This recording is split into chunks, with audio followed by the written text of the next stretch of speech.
Can you take me through how you got Keefe to cooperate? Yeah, it's the kind of typical investigative strategy where you get somebody to where you have leverage on them. And once you have leverage on them, you introduce the scenario to them and let them make a decision whether or not they think it's in their best interest to cooperate. So that's essentially what we did.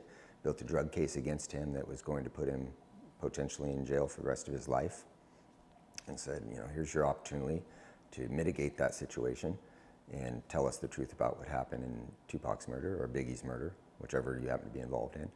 And he agreed, his lawyer agreed, and there was a formal agreement between the U.S. Attorney's Office and Keefe's attorney, and sat down and started the process of cooperating. And he enlightened us to the details as far as he knew them. It's a very complicated prosecution, based on the fact that so much time has passed.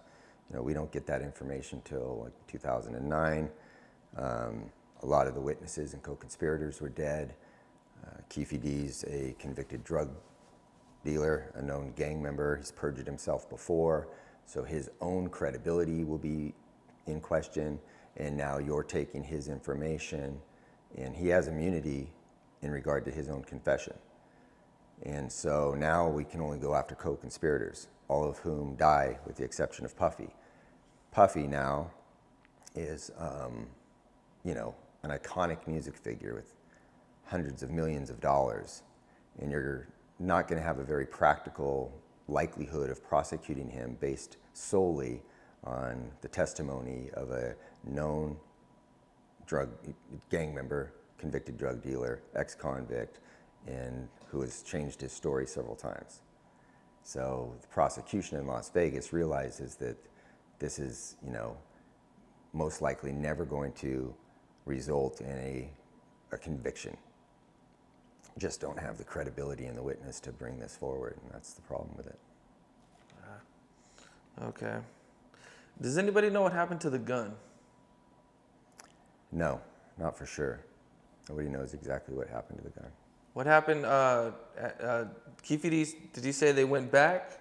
What happened when they went back to the white Cadillac? Keefe didn't go back to the white Cadillac. He went home by other means. So the white Cadillac and the gun was managed or handled by the rest of the crew. So Keefe wouldn't have had any direct knowledge of what happened unless he heard from one of those guys. And he didn't disclose to us what happened. Okay, so I seen you mention in one of your interviews or one of the documentaries, you had said that Tupac found out that Big and Puffy didn't set him up. Do you know how he found that out?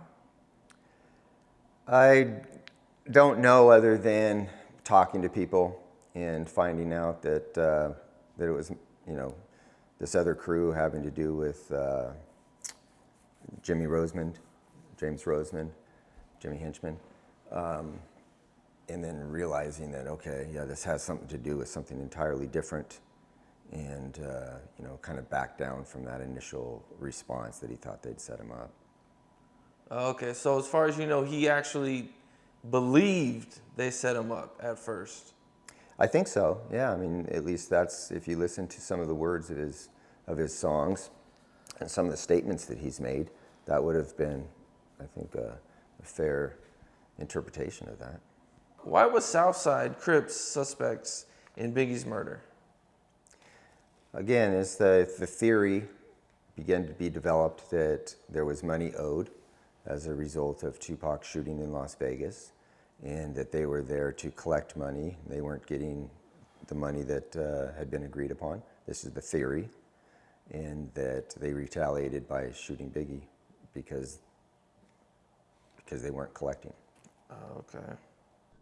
What's up? This is Capone. We got more content like this coming soon, so hit that like button, subscribe, and stay locked in to Capone News.